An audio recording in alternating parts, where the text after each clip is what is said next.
L'association Terre d'énergie d'éveil propose différentes activités de développement personnel dans le domaine de l'énergie chinoise, et notamment Qigong et Tai Chi Chuan. Art issu de la tradition chinoise permettant de tisser des liens riches et authentiques en unité avec toutes les parties de soi et avec les autres au sein de l'univers, le Tao. Dixit Gilles Fillon, professeur de Qigong et Tai Chi Chuan. Donc le Tai Chi Chuan, c'est un travail énergétique qui fait partie de la médecine chinoise, des canons de la médecine chinoise. Et le but du jeu, c'est de pouvoir amener une détente corporelle pour permettre à l'énergie de circuler librement dans le corps. Alors l'énergie, pour nous, occidentaux, c'est peut-être pas toujours facile à comprendre. Voilà. Alors en fait, l'énergie vient de la respiration essentiellement, c'est-à-dire qu'il y a la partie de l'oxygénation du sang, mais surtout ce qui est intéressant, c'est qu'à l'intérieur, ce que les hindous ont appelé le prana par exemple, eh bien les Chinois l'appellent le chi. C'est une qualité d'énergie qui va pouvoir insuffler dans le corps une tonicité pour pouvoir permettre au sang par exemple et à toute la vitalité du corps de s'exprimer au travers des organes et du corps en général, quoi. On peut dire que c'est la vie.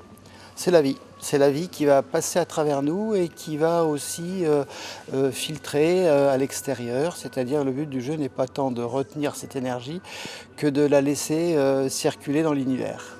Alors le Tai Chi Chuan, que va-t-il apporter dans tout ça? Alors, le Tai Chi Chuan, de par la lenteur déjà, ça va permettre des prises de conscience qui vont permettre à l'individu de se poser dans le temps, c'est-à-dire d'un seul coup, là où la vie nous propose sans arrêt de courir à gauche, à droite, le Tai Chi va nous permettre de faire une pause détente qui va nous permettre de recevoir en conscience une forme de sensibilité que l'on n'a pas dans la vie de tous les jours quand on est stressé. Voilà. Donc ça va permettre d'une part de se poser et d'accueillir une forme de détente dans le mouvement, puisque le Tai Chi c'est une forme de mouvement dans l'espace.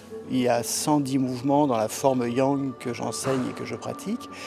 Et ces 110 mouvements vont s'enrouler de manière lente, continue et en fluidité. Donc ça va permettre au corps de se régénérer et de se sentir mieux en fin de compte au bout d'une séance. Et dans la vie courante, qu'est-ce que ça apporte?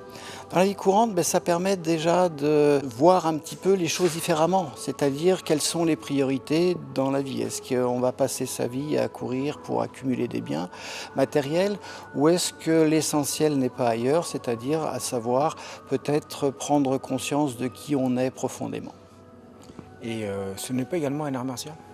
Alors à l'origine, c'était un art martial qui est moins pratiqué de nos jours parce que tout simplement la philosophie qui a été amenée par Yang Lushan, qui est le créateur de la forme moderne du Tai Chi, c'était plutôt d'amener dans la vie de tous les jours des contemporains plus un art de santé qu'un art martial. Voilà.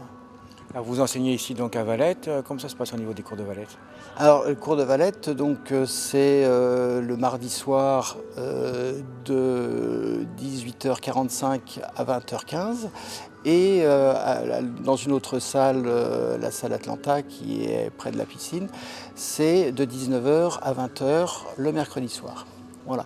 Donc on a aussi un cours de Qigong qui est le jeudi soir de 18h à 19h aussi. Voilà. Qigong, c'est? Voilà, le Qigong fait partie aussi de la panoplie de la médecine chinoise. En fait, le but, c'est aussi de pouvoir amener, de par la respiration et les mouvements, une qualité de détente et de mieux-être dans la vie de tous les jours. Alors la différence avec le Tai Chi Chuan? Le Tai Chi Chuan, justement, comme on l'a dit, c'était un art martial à l'origine. Donc on garde dans cette identité de l'art martial la notion de yin-yang qui est chère aux philosophes taoïstes, c'est-à-dire de pouvoir sentir la notion de dualité, complémentarité et pourquoi pas aussi antagonisme, mais dans une relation duelle bienveillante. On est toujours dans cette bienveillance dans le Tai Chi. Qu'il n'y a pas dans le Qigong? Qu'il n'y a pas dans le Qigong, tout à fait. Voilà, c'est la différence. Le Tai Chi Chuan et Qigong s'adressent à tous. Ils permettent d'accorder le corps, le cœur et l'esprit. Pour tout renseignement, contactez l'association Terre d'énergie au 07 80 38 37 77 ou par courriel à l'adresse g.fillon44@gmail.com.